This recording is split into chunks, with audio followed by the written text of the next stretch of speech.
Witchcraft is everywhere. Sasobera nti Susan yaloga Pastor Bugingo.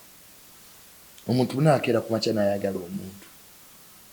Naturally. Normal. Ati ne basigala nga beewuunya lwaki. People are looking for. Nze kankuwulira oyo omukazi Susan mumutegeera. She's a strategist. How? Mutubuulireko. Si mwangu. Nzumanyize nasoma psychology omuntu mutune. Susan waba alina kyayagala akozesa buli kyalina okukifuna. Bw'oba ng'olina kyoyagala. Bw'oba tokusobola kukozesa kusoma kwo kozesa omubiri gwo. Bw'oba tosobola kukozesa mulimu mubiri gwo. Do anything. Connections. You to get what you want. But it's shrewd. She's shrewd. Aggressive.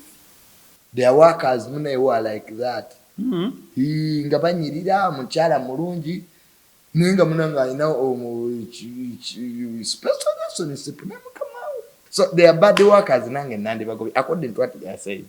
They are not fit to work anywhere. That's why it's because most of them. They deviated from what brought them there. They deviated from their job description. It happens to most workers at workplaces. They start, you start looking for who is sleeping with who. And putting their nose where it doesn't belong. Yes, and that's why they were chased. Otherwise, those who are, because there are those who are around. But they have been there for years.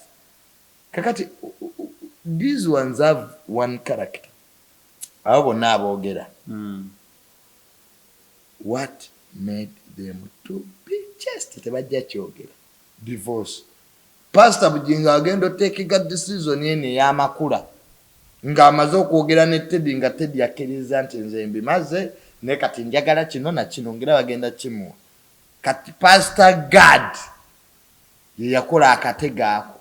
Ye yatega akamasu. Tovola banga Bugingo yanyiga nnyo n'amuvuma n'okumuvuma because yayita kikkiriza nti omuntu gwatudde naye ateese ate amaze n'amwefuulira. So right now Teddy ne Bugingo bajja kwetta because one Bugingo buli watu ya Teddy amulaba Pastor God.